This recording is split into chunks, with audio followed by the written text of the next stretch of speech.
Good evening, everyone. Hopefully, you're having a wonderful Friday evening.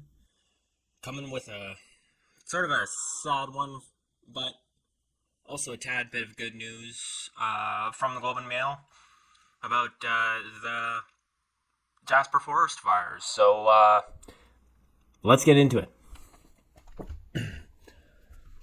From the Globe and Mail, Alberta Premier announces aid for evacuees after one-third of Jasper structures damaged or destroyed in wildfire. Now, the little bit of positive news out of that is we were hearing 50% was burned down, but it's a third, so it's less than we thought. But still, this beautiful place is now a third gone, and I'm hoping they can build it exactly the way it was before, and everybody can like build their houses back up the way they had it, and all of that. But it's gonna take some time. But let's see what they say.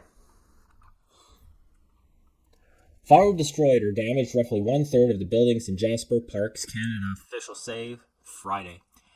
After completing a preliminary assessment of the destruction caused by wildfires, they ripped through the Alberta mountain community this week, and they're apparently still ongoing. So the federal agency said an estimated 358 out of 1,113 structures has been destroyed. The damage is concentrated on the west side of town, which is primarily residential, but also includes some businesses. When I saw the videos on X, I swore that all of Jasper was gone because I took a look at that and all I saw was gray. So Jasper Mayor Richard Ireland told a news conference Friday that phone calls to residents to tell them whether their home or business was still standing had begun. Mr. Ireland, whose own home was affected in the affected area, toured Jasper. He said, "It was every bit as difficult as I anticipated." Alberta Premier Danielle Smith, members of her cabinet, and Federal Minister of Emergency Preparedness Harjit Sajjan, sorry I destroyed your name, joined the mayor outside the Wildfire Training Center in Hinton. That's about, if you're not from Alberta, it's about an hour, maybe an hour and a half away. The group also toured the nearby Incident Command Center, which was established in a hotel parking lot after a wall of fire pushed officials out of Jasper on Wednesday. Yeah, they said that anybody without breathing apparatuses had to leave because the smoke was so bad. So, Daniel Smith announced financial assistance will be immediately available to Jasper evacuees. Adults will receive a one-time payment of $1,250 and an extra $500 per child. She says, "Together, we'll get through this. No matter what comes, we are not going to lose the enduring magic of Jasper." Continuing, the announcement marked a change to compensation rules as people formerly had to be out of their homes for at least 7 days because of an evacuation order to be eligible. The Alberta government has not done the same for other communities evacuated this season, including for members of the Little Red River Cree Nation in Alberta's north. More than 160 fires were burning across the province on Friday, with about one-third of them classified as out of control. So, yes, it does seem a little bit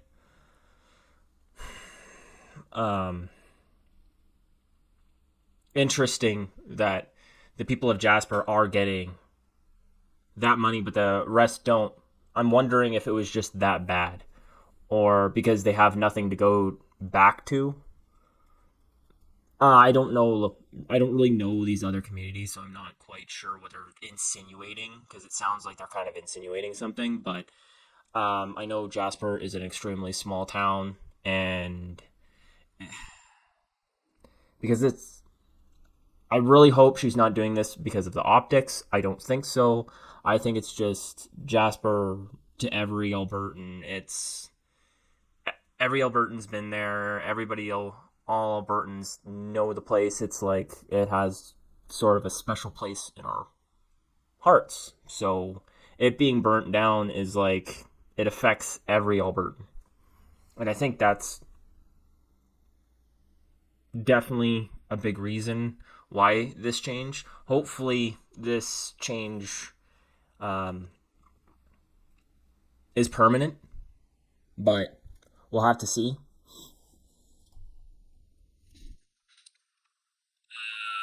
The announcement. Oh, sorry. Rain, cooler temperatures, and firefighting efforts combined to put the fire burning in Jasper out by Friday morning, but the surrounding area remains under threat. Multiple wildfires, which eventually emerged, have consumed roughly 36,000 hectares, were first detected on Monday. It only took 2 days for the fire to reach the community, eventually growing into such a monster that the wildland firefighters and officials were forced to flee to Hinton. The nature of this fire was such that it humbled the humans on the ground. They did everything they could. They are professionals. They knew what they were doing. They had the resources. But in all, that nature prevailed, Mr. Ireland said. And yeah, I think as people, we kind of take nature for granted, and we kind of forget how nasty nature can be. And until stuff like this happens, and yeah, we are humbled that we are powerless little beings in the face of Mother Nature. But look at that picture, holy.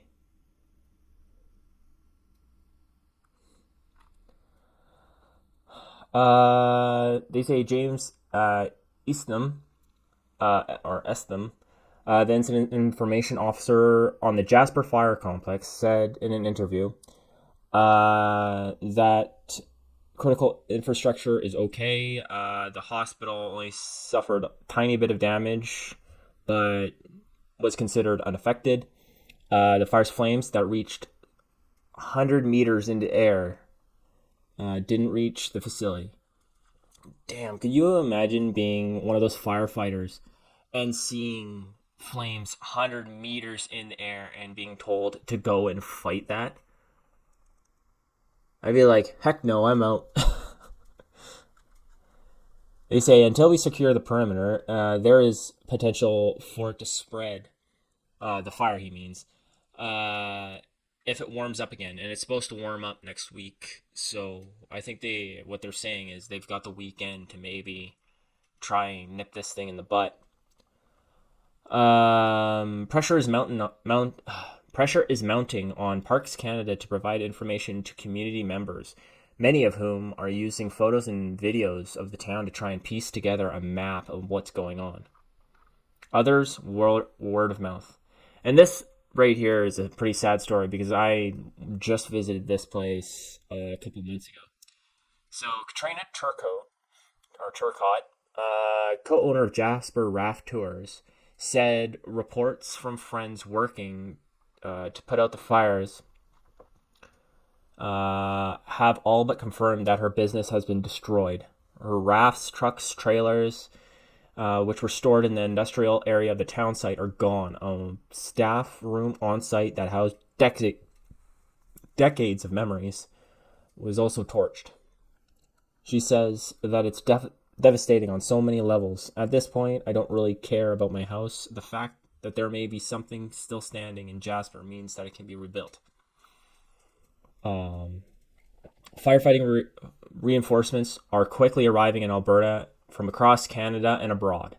The military has also been assisting the province by providing logistical support, aircrafts, and help with firefighting, road closures, and wellness checks.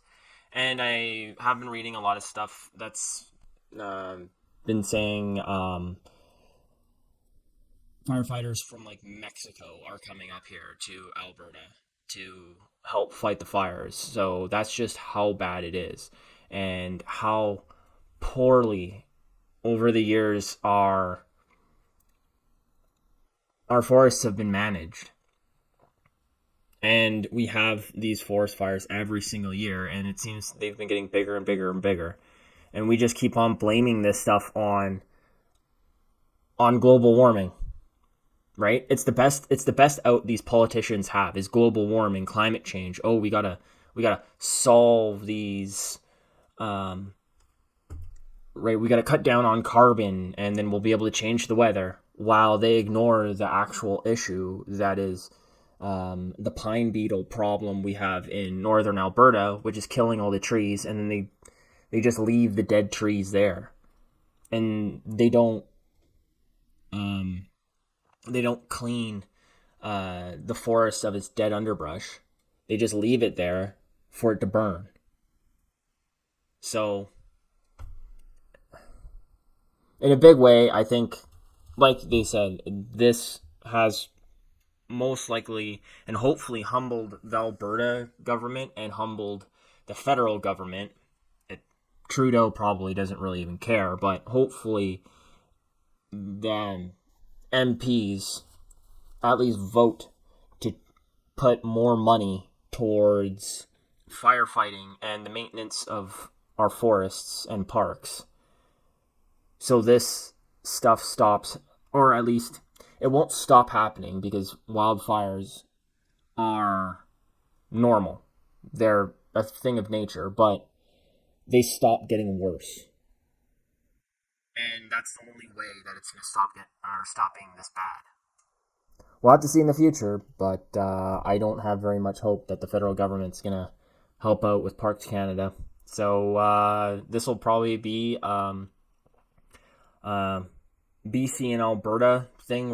In the future, we're probably gonna have to come together, and the provincial governments will have to maintain the forests ourselves to hopefully prevent um, anything like this happening again. So that's all I got for you today. Uh, what do you think our government should do about these forest fires and what's been happening around northern Alberta and in BC? Do you think it's just climate change, or do you think it's also something else? And also, if you like this content, let me know below, and subscribe to the channel because that always helps. I'd love to get to 200 subscribers by end of next month. That would be awesome. And I'll talk to you next time.